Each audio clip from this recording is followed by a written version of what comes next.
ഇന്ന് തന്നെ ഡൗൺലോഡ് ചെയ്യൂ. കാണൂ നിങ്ങളുടെ ഫേവറേറ്റ് ഷോസ്.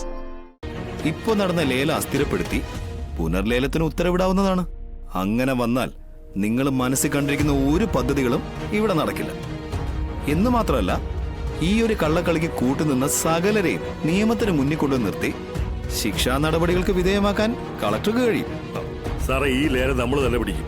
അതിന് മസിൽ പവറെങ്കിൽ മസിൽ പവർ. വില കൊടുത്ത് വാങ്ങാൻ കിട്ടുന്ന എന്തും നമ്മൾ വാങ്ങുകയും ചെയ്യും. സാറേ, ഒരു കഥയുണ്ട്. ഈ മഹാഭാരത യുദ്ധത്തിൽ പഞ്ചപാണ്ഡവർ ജയിക്കേണ്ടത് കൃഷ്ണന്റെ ആവശ്യമാണ്.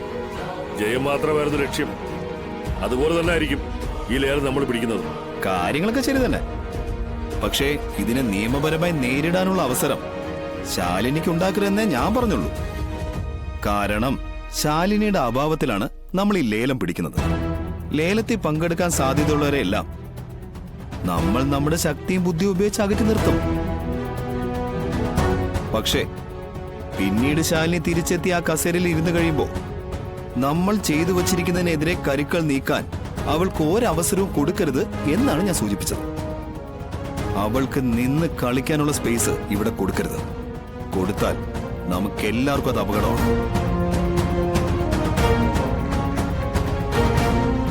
ചിറ്റപ്പ, അവള് കുത്തേറ്റ് കിടക്കുന്നിടത്ത് ഞാൻ പോയതാ. അത് അവളോടുള്ള ഇഷ്ടക്കൂടുതലുണ്ടോ, അവള് പൂർണ്ണ ആരോഗ്യവതിയായി തിരിച്ചു വരാൻ മനസ്സറിഞ്ഞ് മുട്ടിപ്പായിട്ട് പ്രാർത്ഥിക്കാനൊന്നുമല്ല. കട്ടിലിന്ന് എപ്പോ അവക്ക് പൊങ്ങാൻ പറ്റുന്ന അറിയാൻ തന്നെയാ. മുറിവുണങ്ങി അവൾ ആ നിമിഷം തന്നെ അവളുടെ കസേര വന്നിരിക്കും. വന്നിരുന്ന അടുത്ത പണി നമ്മുടെ പദ്ധതികൾക്ക് എങ്ങനെ തുരങ്കം വെക്കാന്നത് തന്നെയായിരിക്കും. ഈ ചിറ്റപ്പന് ഒറ്റ ഒരാൾ കാരണോ? ഇല്ലെങ്കിൽ ആ മാട്ടിയോട് പറഞ്ഞ് കുത്തിയ കുത്ത് 1-2 ഇഞ്ച് ആഴത്തി കയറ്റിയിരുന്നെങ്കിൽ ഇന്ന് അവളുടെ പുലൗടി അടിയന്തരത്തിന് ചെത്തിപ്പൂവും ചെറുളെ എടുപ്പിക്കായിരുന്നു. അപ്പ പറഞ്ഞു കാഞ്ഞു പോയാൽ കുഴപ്പമാവും, ഒന്ന് മാറ്റി നിർത്താനുള്ള കുത്തുമതിയെന്ന്. ഇല്ലെങ്കിൽ അന്വേഷണം ഉണ്ടാവുന്നു. എന്ത് അന്വേഷണം? മാട്ടിയെ പ്രതിയാക്കി അകത്തിട്ടിട്ട് ഒരു 5 ലക്ഷം രൂപ മാട്ടിയുടെ ഭാര്യയുടെ അക്കൗണ്ടിൽ ഇട്ടു കൊടുത്ത മാട്ടി ഈ ജന്മത്ത് നമ്മുടെ ആരുടെങ്കിലും പേര് ആരോടെങ്കിലും പറയോ? പറയില്ല. കാശെറിഞ്ഞ ആ സമയം കാര്യം കണ്ടിരുന്നെങ്കിൽ ആ ഒരു ശാലിനി വിഷ്ണു എന്നുള്ളൊരു പേര് എന്നേക്കുമായി ഈ ഭൂമിയിൽ നിന്ന് ഒഴിഞ്ഞു കിട്ടിയാനെ. ഒന്നോർത്താൽ അതാണ് ചെയ്യേണ്ടിയിരുന്നത്.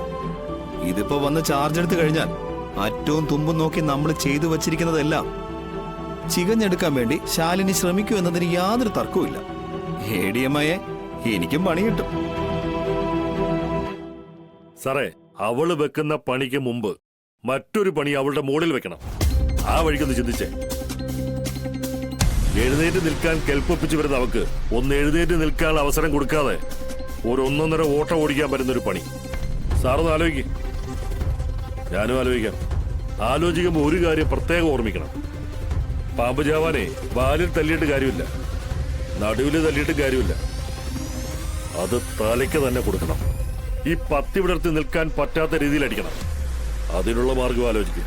ലേല നടപടികൾക്കൊപ്പം പറ്റുമെങ്കിൽ ആ ഒരു കളിയും കൂടി നമുക്ക് അണിയറയിൽ ഒരുക്കി നിർത്തണം. അതിലവള് വീഴണം, എന്നേക്കുമായി വീണ് ഒടുങ്ങണം. അവളുടെ ആയുർരേഖയ്ക്ക് കുറുകെ ഒടുക്കത്തെ വര വരയ്ക്കാൻ ചിറ്റപ്പനെ കൊണ്ടേ കഴിയും. ചിറ്റപ്പനെ കൊണ്ട് മാത്രം.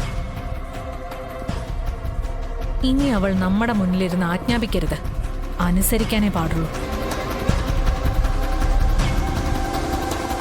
കുളിപ്പിച്ച് കിടത്താതെ തണുപ്പിച്ച് കിടത്താനുള്ള വഴി